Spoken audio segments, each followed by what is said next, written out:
2, 1. Audio Jungle. Audio Jungle.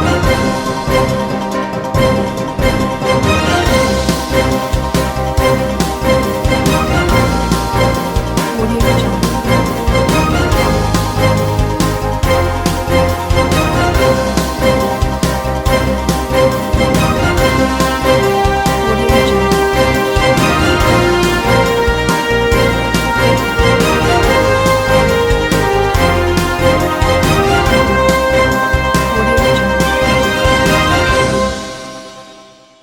नमस्कार। जवार foundation एवं पूर्वांचल जन चेतना समिति संघ के तत्वाधान में चिकित्सक सम्मान समारोह आयोजित किया गया।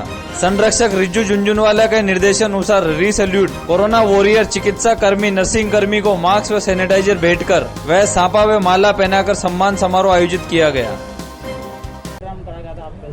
जवाहर फाउंडेशन एवं पूर्वांचल जन चेतना समिति के संरक्षक आदरणीय श्री रिज्जू झुनझुनवाला जी के निर्देशानुसार वी सैल्यूट कोरोना वायरस के कार्यक्रम के तहत आज कोरोना 19 संक्रमण में बेहतर कार्य करने वाले चिकित्सा कर्मचारियों एवं नर्सिंग कर्मचारियों का टीम की तरफ से स्वागत किया गया। मास्क भेंट किए गए, सैनिटाइजर भेंट किए गए और फूल माल्यार्पण कर और साफा उड़ाकर सम्मानित किया। प्रकोप बढ़ रहा है और उसके बावजूद जो चिकित्सा महकमा काम कर रहा है, आज आपने यहाँ पर इनका सम्मान किया है, किस तरह की संदेश या किस तरह की भावना मन में है? पूर्वांचल जन चेतना समिति और जवाहर फाउंडेशन ने के संयुक्त तत्वाधान में आज हमने ये सम्मान समारोह किया मेडिकल स्टाफ का कि जिस प्रकार से इन्होंने कोरोना में काम किया ये सैल्यूट के लायक है। इस बार डॉक्टर्स ने, मेडिकल स्टाफ ने, नर्सिंग स्टाफ ने, सब ने अपनी जान खतरे में डाल करके भी कोरोना के पीड़ितों को बचाया। इसके लिए पूरा समाज इनका आभार मानता है। राजस्थान के मुख्यमंत्री गहलोत साहब ने भी आह्वान किया था कि हम हमारे स्तर के ऊपर इन सब कोरोना वॉरियर्स का सम्मान करें। और आपके पहली बार मैंने देखा है कि गवर्नमेंट सर्वेंट्स को लेकर के जनता इतनी संवेदनशील है, इनको इतनी मालाएं पहना रही है, इतना सम्मान कर रही है, तो निश्चित रूप से कहीं न कहीं इन लोगों ने काम किया ही है, तभी ये स्वागत समारोह हो रहा है। अदरवाइज हमेशा ये गालियाँ खाते हैं। लेकिन अब की बार जो आपके देखने काबिल तारीफ है। और अजमेर विशेषकर इसके लिए मैं CMHO स्टाफ को, अब मेडिकल पूरे स्टाफ को, जो वर्किंग डॉक्टर्स हैं उनको, नर्सिंग स्टाफ को, इन सबको बहुत बहुत बधाई देता हूँ और बहुत साधुवाद देता हूँ कि इन लोगों ने रात दिन एक काम किया। और मैं उम्मीद करता हूँ कि अभी ये ढीले नहीं पड़ जाए, क्योंकि अभी जो जिस स्पीड से और कोरोना के केसेज आ रहे हैं उसको लेते हुए खतरा बहुत भारी है। तो हमें भी ध्यान रखना चाहिए और साथ ही मैं मेरे साथियों से भी अपील करता हूँ कि हम भी जागरूक रहें। अब के एक बात और देखने को मिली आपको कि पूरे कोरोना काल में मसूदा के लोगों ने दुकान में आग लगने को लेकर SP को ज्ञापन दिया। SP कुंवर राष्ट्रदीप से उचित जांच की मांग की। मसूदा थाना प्रभारी को जांच से हटा के दूसरे अधिकारी को जांच सौंपी जाए, उसको लेकर आज ग्रामवासी मसूदा से SP ऑफिस पहुंचे। और व्यापारी एसोसिएशन ने बताया कि CCTV कैमरे में फुटेज के आधार पर अपराधी को देखा जा रहा है, फिर भी कोई कार्रवाई नहीं हो पा रही और आरोपी खुला घूम रहा है। 4 जून को मध्य रात्रि गांधी चौक बाजार में जैन मंदिर के पास कपड़े की दुकान थी। अज्ञात व्यक्तियों ने 1:30 बजे रात को उस कपड़े की दुकान में आग लगा दी। कम से कम 10 लाख रुपए का कपड़ा जल गया। उसकी रिपोर्ट पुलिस मसूदा में दे दी गई थी। रात को पुलिस वाले भी आ गए थे और जो भी इनकी एफएसएल वगैरह जो रिपोर्ट होती है इन्होंने सब तरीके से करा ली और डेढ़ माह होने आया है, लेकिन आज दिनांक तक इसकी कोई संतुष्टिपूर्ण जाँच नहीं हो पाई। इसलिए आज SP साहब के पास सही जांच कराने के लिए, निवेदन करने के लिए आज यहाँ हाजिर हुए। कपड़ा व्यापारी एसोसिएशन उनके साथ हम लोग सब आए हैं। कौन सी जगह? मसूदा, गांधी चौक, सदर बाजार, मसूदा।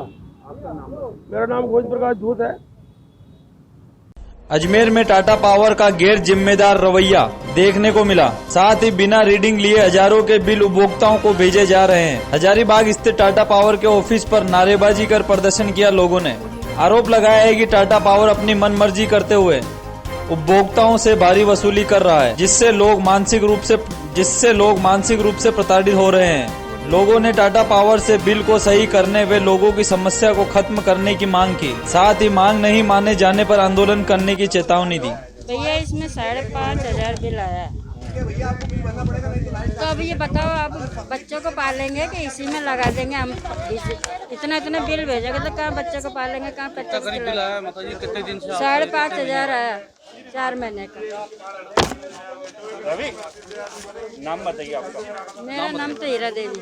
आज काली पट्टी बांध के विरोध करा। आज हमने सभी क्षेत्रवासियों को साथ में लेकर के और काली पट्टी बांध करके विरोध किया है और सबको इनको अवगत कराने की कोशिश करी है कि जो आपने मनमाने रूप से बिल बना करके भेजा है, हमें यहाँ शौक नहीं है बार बार आने का। लॉकडाउन के अंदर हम भी कानून की पालना करना जानते हैं और चाहते हैं कि हम कानून की पालना करें, लेकिन ये लोग पब्लिक को मजबूर कर रहे हैं घरों से बाहर आने के लिए, क्योंकि ये मनमाने रूप से बिल बना करके भेज रहे हैं। जिनका बिल औसत 1,000 रुपये आता है, उनका 10,000 रुपये बिल आ रहा है। आदमी कैसे भरेगा? लॉकडाउन में आर्थिक स्थिति से जो जूझ रहा है, जो यहाँ आता है उनको ये कहते हैं भैया बिल भरना ही पड़ेगा आपको, नहीं भरोगे तो बिजली काट दी जाएगी। अगर पब्लिक परेशान हो गई तो पब्लिक घरों में से निकल के टाटा पावर का हजारीबाग वाला ऑफिस और इनके एमडी ऑफिस का कनेक्शन काट देगी। ये गलतफहमी में, ये हमसे है, हम इनसे नहीं है। हम बिल भरते हैं जब इनकी सैलरियाँ मिल पा रही है सबकी, लेकिन ये लोग बड़े लोग हैं, इनको परवाह करने की जरूरत नहीं है। आज तक इनके खिलाफ किसी ने आवाज़ नहीं उठाई, इसलिए उन्होंने मनमानी लगा रखी है और पब्लिक की पूर्ण रूप से कमर तोड़ने का ये प्रयास कर रहे हैं। क्या मानते हो कनेक्शन कट गया उस आदमी का भी बिल भेजेगा? अभी कई लोगों का इन्होंने कनेक्शन भी काट दिए नाजायज़ रूप से बिल भरने के चक्कर में। पिछली बार मैंने यहाँ पर कुछ दिनों पहले आकर के एक आदमी को इन्होंने ऐसा नोटिस दे दिया था 8,275 रुपये का, जिसने बिजली का कनेक्शन कभी लिया ही नहीं खुद के नाम पर, वो कभी ऐसे एरिया में रहा ही नहीं जिस नाम पर उसका बना के भेज दिया। मजबूरन इनको 8,200 रुपये माफ़ करना पड़ा, इनकी गलती इसलिए। नहीं तो ये सवा शहर है साहब, ये गरीबों की सुनने वाले नहीं है, इनके आगे किसी की नहीं चलती है। कोई गरीब यहाँ आता है, लाइन में 3 घंटे लगता है, लगना भी चाहिए, नियम से जाना भी चाहिए, लेकिन जाते हैं तो जवाब सिर्फ यही मिलता है आपको भरना ही पड़ेगा, नहीं तो आपकी कनेक्शन काट दी जाएगी। कोई सुनने वाला नहीं, इनके ऊपर कोई है नहीं ना, इसलिए आज हमने आके यहाँ प्रदर्शन किया, काली पट्टी बांध के सबके सामने हमारा विरोध प्रदर्शन हमने प्रकट किया और दर्ज कराया। और जल्द अगर ये हमारी सुनवाई नहीं करते हैं तो हम इनके जो एमडी साहब हैं विद्युत विभाग में, वहाँ जाएंगे और अपनी बातों को मनवाएंगे। अजमेर शहर वासियों को मैं सबको अपील करना चाहता हूँ कि कोई दबके मत रहो और इनके खिलाफ आवाज़ उठाओ। ये कमर तोड़ रहे हैं साहब, बिल बना के भेज रहे हैं बड़े बड़े। मेरा नाम रवि गुजर है, ग्राम दौरई से। अजमेर जिले में पिछले 24 घंटे में 2 कोरोना पॉजिटिव मामले आए सामने। डॉक्टर संजीव महेश्वरी ने की पुष्टि। अभी तक की जो हमारे पास रिपोर्ट है कोरोना की, उसमें अजमेर शहर के सिर्फ 2 व्यक्ति कोरोना पॉजिटिव आए हैं। और जहाँ तक हमारे कोरोना पॉजिटिव वार्ड का सवाल है, अभी हमारे पास 26 पेशेंट कोरोना पॉजिटिव हैं, जिसमें से 2 पेशेंट बाईपैप पर हैं, 6 पेशेंट ऑक्सीजन पर हैं। और उन 26 में से हम 7 पेशेंट उनके माइल्डली सिम्टोमेटिक होने पर कोविड केयर सेंटर में भेज रहे हैं। 1 पेशेंट की रिक्वेस्ट पर हम उसे होम आइसोलेट कर रहे हैं। तो ये 8 पेशेंट हमारे कोविड वार्ड से कम हो जाएंगे, कोरोना पॉजिटिव वार्ड से। सस्पेक्ट वार्ड में हमारे पास में 19 पेशेंट हैं, जिसमें से 1 पेशेंट को अभी इन्वेजिव वेंटिलेटर पर लिया, अभी थोड़ी देर पहले जाके वेंटिलेटर लगाया है। और करीब 5 पेशेंट हमारे ऑक्सीजन पर हैं और उन लोगों की रिपोर्टें पेंडिंग है। जैसे ही रिपोर्ट आएगी उनको इन हिसाब से डिस्ट्रीब्यूट कर देंगे। सर आज कोई डेट होगा? नहीं, अभी तक कोई डेथ नहीं है। और मैं जब राउंड लेकर आया हूँ, मुझे लगता है ना एक सस्पेक्ट में जो पेशेंट हम जिसको वेंटिलेटर पर लिया है वो सीरियस है। बाकी और कोई ऐसा हमारा सीरियस पेशेंट आगे आने वाले टाइम में। लॉकडाउन से पहले राशन कार्ड बनाने को दिया गया था, अभी तक नहीं बन पाया। ई मित्र द्वारा अवैध वसूली की जा रही है राशन कार्ड बनाने पर। बांधनवाड़ा से पीड़ित पहुंचे एसपी ऑफिस, लगाई न्याय की गुहार। राशन कार्ड नहीं मिला और वो खा रहे हैं दर दर की ठोकरें। कभी कलेक्टेड ऑफिस, कभी आईजी ऑफिस, कभी अधिकारियों के ऑफिस चक्कर काट के आज वे दुखी हो चुके हैं। पीड़ित द्वारा बताया गया है कि राशन कार्ड बन चुका है, फिर भी ई मित्र वाला नहीं दे रहा और अवैध वसूली की जा रही है। ऐसे में उनके खिलाफ झूठी शिकायत भी दर्ज करा दी गई। परेशानी हो रही है। मेरे पुत्र मोहित शर्मा का राशन कार्ड बनाने के लिए अशोक कुमार ठाकुर ई मित्र संचालक बांधनवाड़ा को दिया गया था, जो कि लॉकडाउन नहीं लगा उससे 2 महीने पूर्व दिया गया था। उसके उपरांत 6 मई 2020 को मैं राशन कार्ड लेने के लिए गया तो मुझे मना कर दिया गया था कि पहले आप 450 रुपये और दो। तो मैंने ये कहा था कि आपको 150 रुपये दे चुका मेरा बच्चा और 450 रुपये किस बात के दूँ, क्योंकि कुल ही मात्र 50-60 रुपये लगते हैं राशन कार्ड बनाने के। ये मैंने मालूम की ई मित्र जो कैंटीन के पास दुकान है कलेक्ट्री कार्यालय में, तो उसने यही कहा था कि 450 रुपये और देंगे तो मैं आपको राशन कार्ड दूँगा, वरना चाहे आप में जितना दम हो जो लगा लेना। उसके बाद हम बाहर आ गए, बाहर आने के बाद मुझे रिटायर दिया खेस्तानों की। उसके उपरांत मेरी झूठी रिपोर्ट दर्ज करवाई, कोई बात नहीं, लेकिन आज तक राशन कार्ड नहीं दिया गया था। और जैसे मेरे हाथ में कागज हैं उसी प्रकार मेरे बच्चे के हाथ में अन्य कागज थे, उनको फोटो खींच ली गई थी उससे पहले और कह दिया कि आपको राशन कार्ड आपके बच्चे को दे दिया गया है। ये पक्ष ले रहा मोमिन का प्रोग्राम अधिकारी बिनाई और भगवती प्रसाद एनालिस्ट कम प्रोग्राम अधिकारी एवं सूचना विभाग अजमेर के द्वारा। फिर मुझे अभी 16 तारीख को बुलाया गया था। 16 तारीख को बुलाया गया था। मुझे ये कहा था कि जो यहाँ राजीव गांधी सेवा केंद्र में बैठते ना, जो अब पता नहीं अधिकारी नाम भी पता नहीं, पूछता पद भी पता नहीं, मुझे फ़ोन करके बुलाया गया। फ़ोन से मैं आया था। यहाँ आने पर तो बाद में ये कहते कि क्या बात है। मैंने कहा साहब ये बात है। तो फिर उन्होंने कहा कि मैं आपको राशन कार्ड यहीं से बना देता हूँ और अभी आपके पैसे भी वापस। मैंने कहा मुझे सच्चाई सामने चाहिए, जब तक सच्चाई नहीं आएगी तब तक मैं लड़ाई लड़ता रहूँगा। मेरा ये नहीं। अच्छा रहा दूसरा सवाल, मेरे ही मकान में किराएदार रह रहा सुरेश कुमार शर्मा, उसने पैन कार्ड बनाने के लिए दिया, वो 2 महीने पहले लॉकडाउन नहीं लगा उससे। उसका पैन कार्ड उन्होंने फिर 12/5/2020 को सुप्रीम कोर्ट पर शिकायत की, 19/5 को रिमांडर दिया और उसके बाद में 19/6 को रिमांडर दिया। उसके बीच में 1/6/2020 को पैन कार्ड बन गया था और मैसेज आ गया था उसके। मैं ये चाह रहा हूँ कि दोनों अधिकारी मोमिन का प्लस भगवती प्रसाद और जिन्होंने भी उसका इस मित्रालय का पक्ष लिया उनको सस्पेंड किया जाए, उसके खिलाफ 16 CC के तहत कार्रवाई की जाए। नाम आपका? जी कैलाश चंद शर्मा है। जी आपके पाँव से चला भी नहीं जाता, फिर भी आप चक्कर खाते हो तो? बस साहब मजबूरी में सब कुछ करना पड़ता है। मजबूरियाँ ऐसी चीज़ होती है, सब कुछ करना पड़ता है। किस तरह की हालत से आपके पाँव? मैं 65 वर्ष की उम्र चल रही है।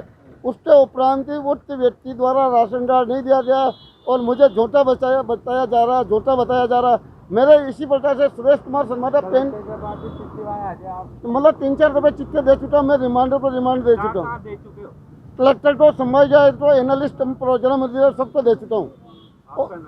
कैलाश चंद शर्मा, रेलवे। शिक्षक भर्ती 2018 में चयनित पूर्व सैनिकों ने नियुक्ति पत्र बीकानेर शिक्षा निर्देशालय को भेजने की मांग की। आज आरपीएससी के बाहर प्रदर्शन किया हुए पूर्व सैनिकों ने कहा कि 23 जुलाई तक बीकानेर शिक्षा निर्देशालय में अंतिम तारीख दी गई है, लेकिन आयोग ने अभी तक उनके नियुक्ति पत्र नहीं भेजे, जिससे उन पर चयन होने के बाद भी नौकरी नहीं मिलने का खतरा मंडरा रहा है। सैनिकों ने आयोग से नियुक्ति पत्र जल्दी भेजने की मांग की।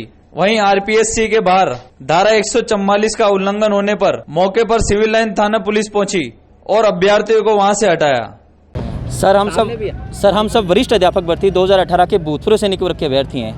हमारे यहाँ से आरपीएससी नहीं तो रिजल्ट जारी कर रही है, नहीं हमारे कागज़ बीकानेर हमारे वहाँ पे ज्वाइनिंग होनी है, वहाँ पे भेज रहे हैं। निदेशक साहब बीकानेर ने 23 तारीख लास्ट डेट दी है, उसके बाद में हम इस भर्ती प्रोसेस से बाहर हो जाएंगे। बल्कि हमारा कोई प्रकरण नहीं है, आरपीएससी की सरासर लापरवाही है। आरपीएससी जानबूझ के हमारे फॉर्म नहीं भेज रही है।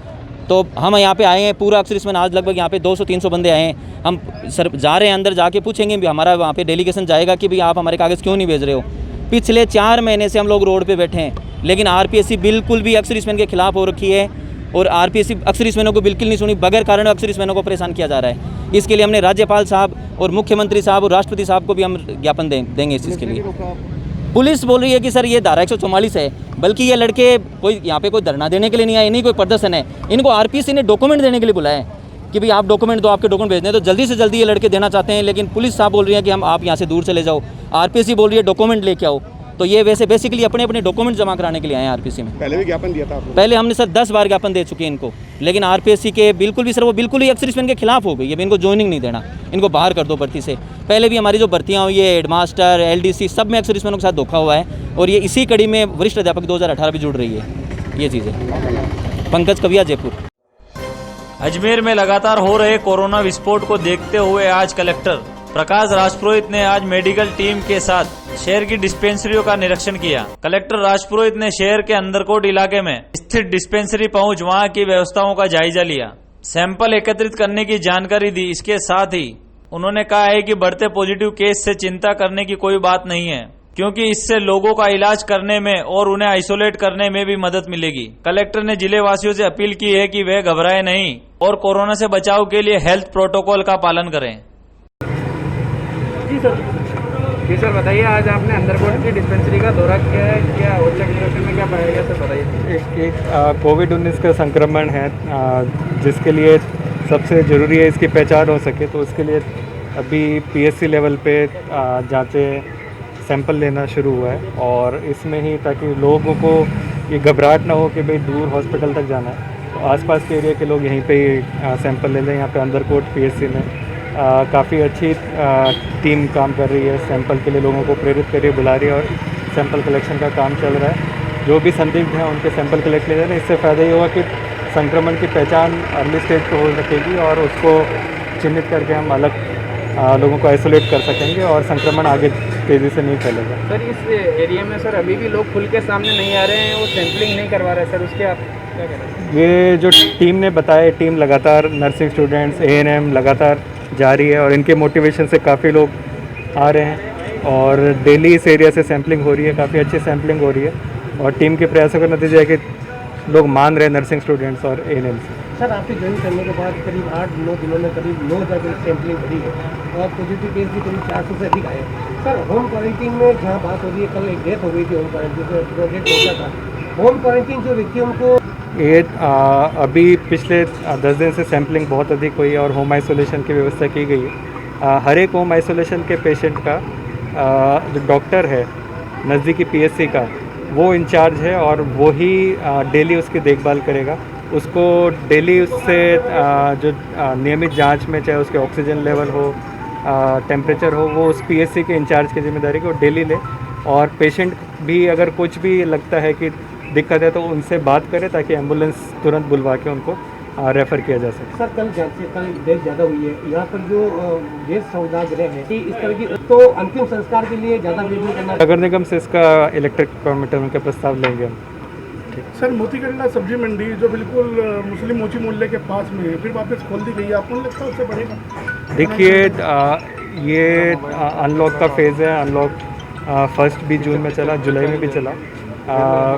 केंद्र सरकार और राज्य सरकार ने काफ़ी सोच समझ के निर्णय लेके अनलॉक इकोनॉमिक एक्टिविटीज़ के लिए करना ज़रूरी है।